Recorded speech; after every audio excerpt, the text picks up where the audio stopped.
Pria ini menuangkan seember darah segar ke laut. Ketika orang di sekitar melihat ini, mereka bersorak dan melompat kegembiraan. Kedua saudara perempuan tidak bisa menunggu tetapi masuk ke kandang besi. Mereka akan berinteraksi dengan hiu dari jarak dekat. Sangkar besi perlahan-lahan diturunkan. Adegan di depan mata membuat kedua saudara perempuan itu sangat terkejut. Sang adik yang bersemangat mengeluarkan kameranya dan mengambil foto. Hasilnya, dia tidak hati-hati menjatuhkan kamera ke dalam air. Tapi sekarang, seekor hiu tiba-tiba muncul dan menelan kamera. Kedua saudara perempuan itu tiba-tiba terkejut. Hiu berenang bola-bali di sekitar kandang besi. Tapi mereka berdua tidak merasa takut sama sekali. Bahkan ingin mengulurkan tangan untuk menyentuhnya. Apa yang tidak diketahui keduanya adalah bahaya sedang mendekati mereka. Pada saat ini sangkar besi tiba-tiba bergerak. Mereka merasa sangkar besi tampaknya telah turun sedikit. Mereka buru-buru menanyakan sang pelatih di atas kapal. Dia mengatakan hanya sedikit goyah dari meja tarik. Tidak ada yang perlu dikhawatirkan. Tapi sang kakak itu merasakan ketakutan. Minta pelatih untuk segera menarik keduanya. Tetapi ketika sangkar besi hendak dinaikkan ke permukaan, tanpa diduga, ada masalah dengan meja tarik. Talinya putus. Sangkar besi dengan cepat jatuh. Kedua saudara itu sangat ketakutan dan berteriak minta tolong. Tapi saat ini tidak ada yang bisa menyelamatkan mereka. Sangkar besi tenggelam ke laut. Tekanan air terlalu besar, menyebabkan muka jam retak. Mereka juga mengalami koma. Yang lebih genting adalah, berat sangkar besi membuat meja tarik tidak bisa menahan. Yang juga jatuh ke laut. Dengan begitu, keduanya akhirnya tenggelam ke dasar laut dengan kedalaman 47 meter. Entah sampai kapan. Sang kakak perempuan sadar kembali. Dasar laut yang gelap membuat orang merasa sangat takut. Dia berteriak minta tolong. Napasnya juga menjadi luar biasa cepat. Setelah bangun, adik perempuan itu buru-buru menghibur kakaknya. Karena kalau takut oksigennya akan berkurang. Setelah tenang kembali, sang kakak akhirnya menstabilkan napasnya. Pada saat ini, radio mentransmisikan suara pelatih. Tapi sinyal di dasar laut terlalu lemah. Suara yang pecah tidak bisa terdengar dengan jelas. Mereka memutuskan untuk berenang ke sana mencari sinyal. Tapi pintu sangkar besi dikunci oleh meja tarik. Tidak peduli seberapa keras mereka mencoba, mereka tidak dapat membukanya. Sang adik terpaksa melepas perlengkapannya dan berenang keluar dari lubang di kandang besi. Sang kakak buru-buru hentikannya. Sekarang mereka berada jauh di bawah laut. Jika mereka tidak bisa memakai masker oksigen tepat waktu, konsekuensinya tidak terbayangkan. Tetapi berpikir bahwa ini adalah satu-satunya cara selamatkan mereka. Sang adik tidak terlalu peduli lagi. Sang adik menarik napas dalam-dalam. Lalu lepas peralatannya. Gunakan kecepatan tercepat untuk berenang. Untungnya, tidak ada bahaya, semuanya berjalan dengan baik. Setelah memasang kembali masker oksigennya, dia mendorong meja tarik yang menghalangi pintu kandang. Lalu cepat berenang ke atas. Pada saat berenang hingga kedalaman 40 meter, pelatih akhirnya mendapat kabar mereka. Kata pelatih padanya, bawa kembali ke kandang besi untuk menghindari hiu dulu. Mereka akan mengirim orang ke sana untuk menarik sangkar besi. Tapi dalam perjalanan kembali ke kandang, hiu tiba-tiba menyerang dia. Sang adik sangat terkejut. Seperti gila dia berenang ke arah kandang besi. Hiu mengejar di belakang. Untungnya, tepat ketika dia akan ditelan hiu, dia berhasil berenang kembali ke kandang. Dengan begitu, dia selamat.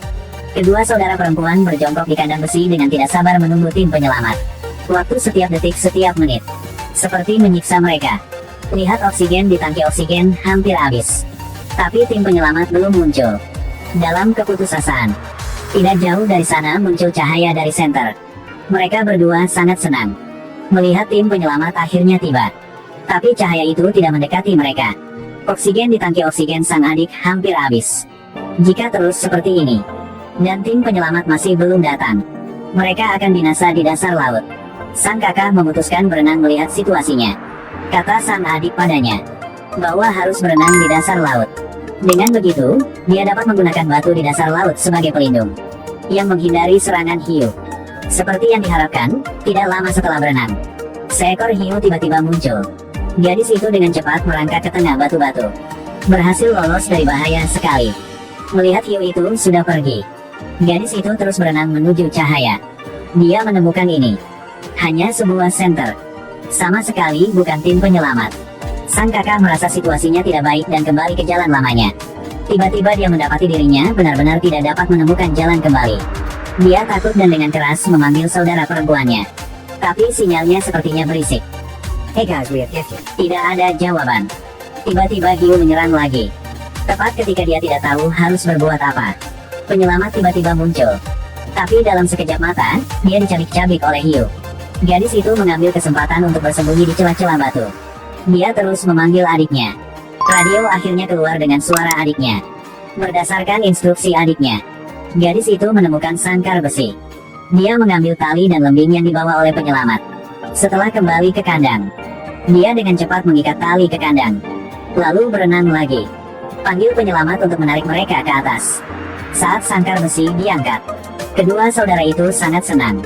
Tetapi keadaan tidak berjalan lancar. Begitu sangkar besi ditarik ke ketinggian 28 meter di atas permukaan laut, tali putus lagi.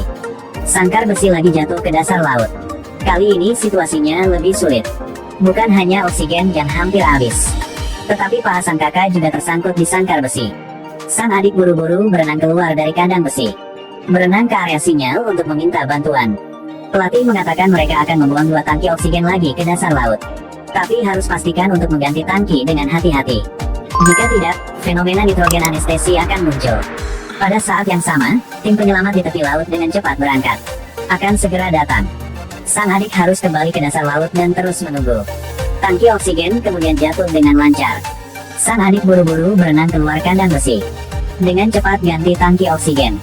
Tapi ketika dia menahan tangki oksigen lain kembali ke kandang, hiu muncul lagi. Untungnya, sang adik berenang ke celah-celah batu tepat waktu. Dia beruntung bisa keluar dari bahaya. Hiu telah pergi kejauhan. Sang adik bangkit dan pergi ke kandang besi. Tiba-tiba, dengan begitu, sang adik menghilang dalam kegelapan. Situasi yang tidak terduga muncul membuat sang kakak tidak dapat menerimanya. Dia ketakutan dan menangis keras. Tapi demi hidupnya, dia tenang kembali. Pada saat ini, dia menemukan lembing di sebelahnya. Dia menggunakan lembing menarik tangki oksigen lebih dekat. Tanpa diduga dalam proses menarik, dia menyentuh katup yang terbuka, yang langsung menusuk tangannya. Tapi dia tidak peduli dengan rasa sakitnya. Buru-buru mengambil lembing lagi dan lagi melempar keluar. Dia ingin menyeret tangki oksigen ke sini. Setelah beberapa kali gagal, akhirnya dia menarik tangki oksigen ke sini. Dan saat ini tangki oksigen di tubuhnya juga telah menghabiskan semua energinya. Dia buru-buru menahan napas. Cepat ganti tangki oksigen.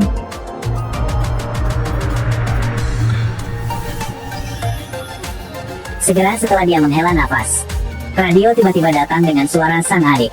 Ternyata dia belum mati. Hanya saja setelah diserang hiu, dia terluka parah. Pakaian selam juga digigit. Oksigen terus memancar keluar. Saat-saat berbahaya, sang kakak membuat keputusan besar. Dia melepas barang-barang di punggungnya. Setelah memasukkannya ke celah, dia menggunakan tangki oksigen untuk mengisinya dengan udara. Berhasil membuat sangkar besi muncul celah. Dia menahan rasa sakit yang luar biasa dan menarik kakinya yang terluka. Dia berenang mencari adiknya. Tetapi ketika dia menemukan adik perempuannya, dia kesulitan bernapas. Darah segar mewarnai merah laut di sekitarnya. Bau darah dengan cepat menarik hiu. Dia harus cepat berenang. Sang kakak membakar tongkat cahaya untuk mengusir hiu. Dia menyeret adiknya yang terluka dan perlahan berenang ke atas. Tapi saat berenang sampai kedalaman 20 meter, pelatih menyuruh mereka berhenti selama 5 menit untuk mengurangi tekanan, menghindari gelembung di otak. Sangat cepat tongkat cahaya pertama terbakar semua. Tetapi ketika menyalakan tongkat cahaya kedua, ada hiu di sekitar. Ketakutan, mereka melambaikan tongkat cahaya untuk mengusir hiu. Tidak butuh waktu lama, tongkat cahaya kedua telah terbakar semua. Mereka buru-buru menjatuhkan barang-barang di punggung, berusaha berenang ke depan. Tetapi ketika dia akan diselamatkan, seekor hiu melompat dan menariknya ke laut dalam. Sang kakak terus-menerus berjuang di laut. Dalam ketakutan dia kehilangan salah satu mata hiu. Akhirnya keluar dari mulut hiu. Pada akhirnya mereka ditarik oleh kaki tangannya. Tetapi ceritanya tidak berakhir di sini. Sang kakak mengangkat tangannya untuk menghentikan pendarahan. Dia menemukan bahwa darah dapat terbang di udara. Kemudian kesadaran berangsur-angsur menjadi kabur. Ternyata mereka tidak terselamatkan sama sekali. Ini hanya sang kakak yang menghirup nitrogen dan berhalusinasi. Dia masih terjebak di dasar laut yang dingin dengan keputusasaan. Di akhir film, tim penyelamat pantai akhirnya tiba. Pada saat yang sama, menemukan sang kakak sedang terjebak. Apakah kalian pikir ini nyata? Atau masih ilusi yang dibuat olehnya?